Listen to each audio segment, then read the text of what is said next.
Nagparaano ka? Uy, buhay na ako. Mga gaway ho. Buhay na, makagulay na. Nagtubo nan imo kra? Wala pa.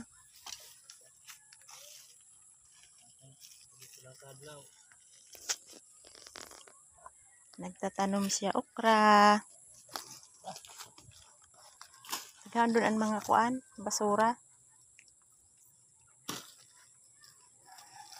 Tanim ng okra para suli kay mahalon ang suliyon sa merkado. Tagpira na liso ang pagbutang mo? 3. Oo, tama lang yun.